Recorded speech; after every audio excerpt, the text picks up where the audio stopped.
Welcome to the channel. Today I want to share with you a useful and interesting technique called upwards compression.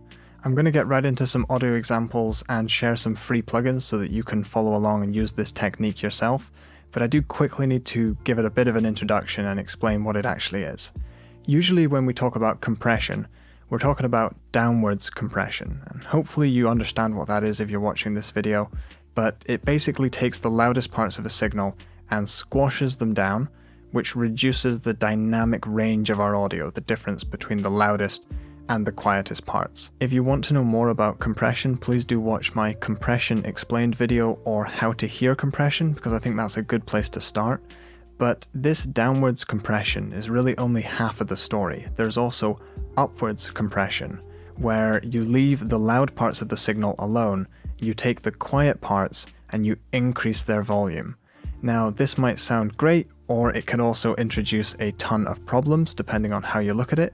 So what we're going to do now is dive in and look at some times where you might want to use upwards compression, and also some other techniques you can use to achieve the same result. So let's get right into it. Let's start by looking at the plugins we'll use. So the free ones are the DC1A from Klanghelm and OTT by X4 Records. I'll leave those linked in the description, and I'll show you how we're going to use those later. I'm going to demonstrate the technique using this Neutron 3 multiband compressor. Now, I don't typically use this one, but the controls on it make it very easy for me to show what's going on. So I'll teach you the small amount of theory with this one, and then we'll move on to the more fun plugins here. Upwards compression is most commonly used on recorded audio, where you'd like to adjust the balance, maybe bring up some of the room noise, something like that, some more ambience, but you can't just go in and adjust a reverb. It's been recorded to audio. So I've got a drum track here that's just like that. We'll take a listen and then I'll start adjusting the controls.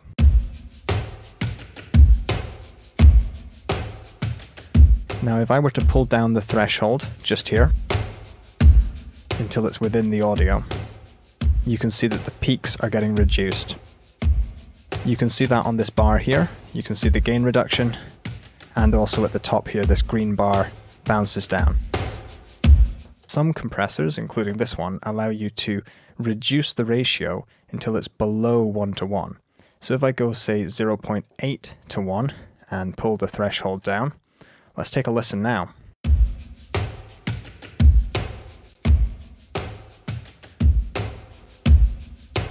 Now what it's doing is taking all that signal underneath the threshold and trying to boost it up. So if I adjust the threshold,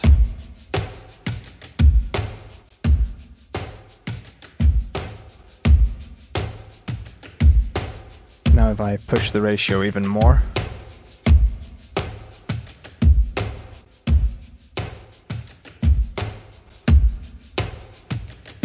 one of the benefits of doing upwards compression is that it leaves all of those transients relatively intact. All of those big kicks and snares, they're still punchy, but we're just bringing up all of that ambience. But it's not perfect, and especially if you start adjusting the attack and release, you can really mess this up. So I'll over-exaggerate this, and you'll start to hear some of the artifacts and problems this can cause, some of the things to look out for. So now it's boosting the transients a little bit too much because it's struggling to react in time.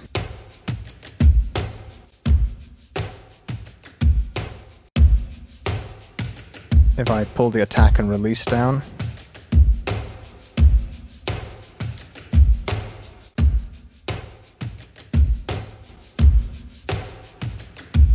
it's sort of stuttering and jumping around, not sure whether it should be boosting or cutting. You've got to be kind of careful and always use your ears, because it can introduce a ton of stuff which can just ruin your audio. But I would also encourage you to push the technique very far and then use a mix control to blend in just a small amount of it. So let's do just that. Let's make this quite exaggerated. Pull the mix back, blend in just a little of it. Now let's listen to that in context, because we shouldn't just listen to only that drum track. So I'll start with it on, and then I'll bypass the plugin.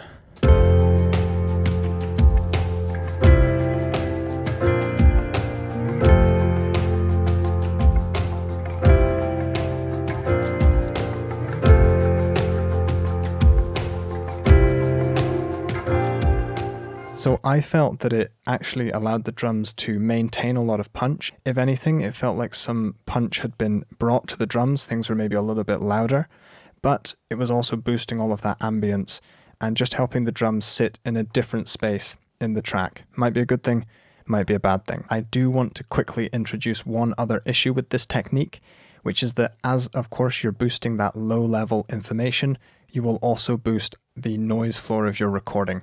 So towards the end of the drum track, that's going to sound like this.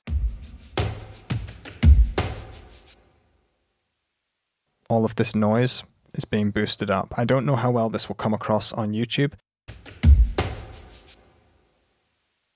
All of that hiss and hum underneath the track from maybe the microphone, the preamp, the room, it's all going to be brought up through the recording. So I would be particularly careful if you were using this on something sensitive like vocals, where you don't really want to introduce a load of artifacts, and you certainly don't want a whole load of microphone or preamp hiss coming through your main vocals. Anyway, I've had enough of this plugin. I want to get onto the free ones because they're a little bit more interesting.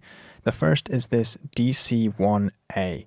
This is a lovely little simple compressor. It doesn't have a ratio that you can control. It's one where you push the gain going into the compressor and then you get more compression. But there's two buttons down here that I'd like you to experiment with. One is called Deep, and this preserves the low end. I think it's just a sidechain filter so that some of the low end information still gets through and isn't compressed. That's going to make the drums still have a lot of weight. And the other is Negative, and I believe that as you push the input up, the compressor starts to have a more sort of upwards or negative compression element to it. It probably is still doing downwards compression, but just use your ears, it sounds great. So nothing. If I push the input, you can hear that we're still getting a whole load of punch from the drums, but we're pulling up all of that noise, all of that reverb, and just filling that recording with space.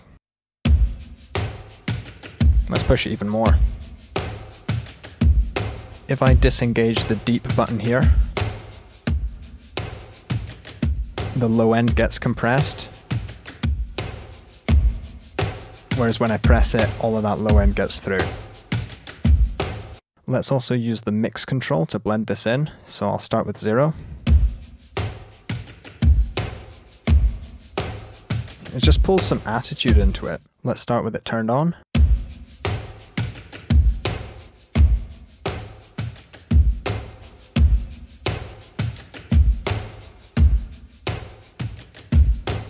Again, I just think it brings a lot of attitude and a lot of power to that recording, so you can sort of blend that in and experiment to taste. The next plugin we're going to look at is OTT, which is another multi-band upwards downwards compressor. So we have a high, mid, and a low band. It's very sensitive. I would recommend starting by turning the depth all the way down and also turning the upwards control to 0, just so that when you hit play it's not too crazy an effect. So we have a high band here, mid and low. You can adjust the threshold of each band and the gain of each band. So now we have less high frequencies. Now we have more. If I introduce some upwards compression and increase the depth, massive change in sound. Let's turn the downwards compression off. These numbers here show us the gain being applied to each band.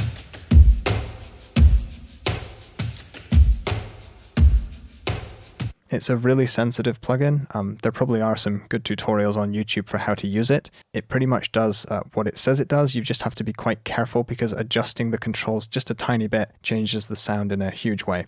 This is a very popular plugin for synthesis and sound design because, especially with digital synthesizers and plugins, there's not a very high noise floor, so you can upwards compress a lot, bring up a lot of that low-level information. But do remember, while this video is all about compression, production, mixing and mastering, it's not all about limiting the dynamic range.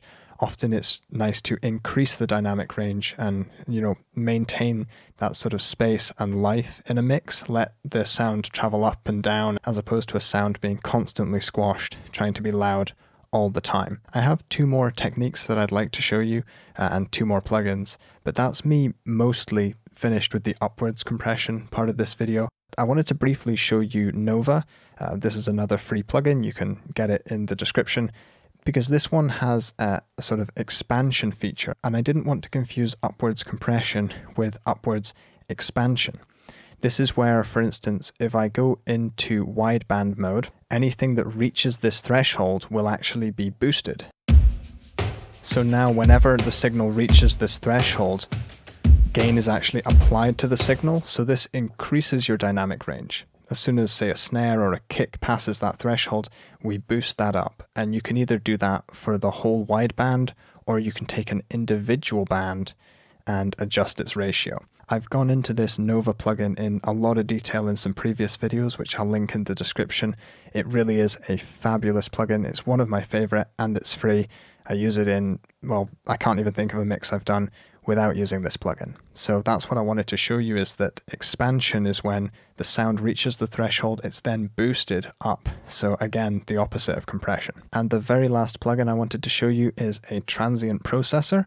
Now there's a lot of these free and premium ones. This is the one in FL Studio. These often let you adjust the attack and release of the sounds, especially the transients, of course, as it's named. I have a full tutorial for this Transient Processor plugin. But if I just increase the release, you'll hear that I actually pull up a lot of that ambience and atmosphere without all of those issues of the upwards compression. We're getting a ton more atmosphere.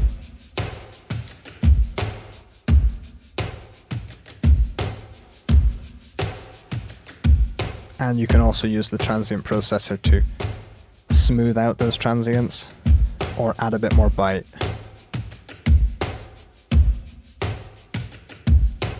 And I've said this in a few of my previous videos, but I honestly think transient processing is quite underrated, because often with compression, we're just trying to get a little bit more punch out of the transients or maybe smooth things out.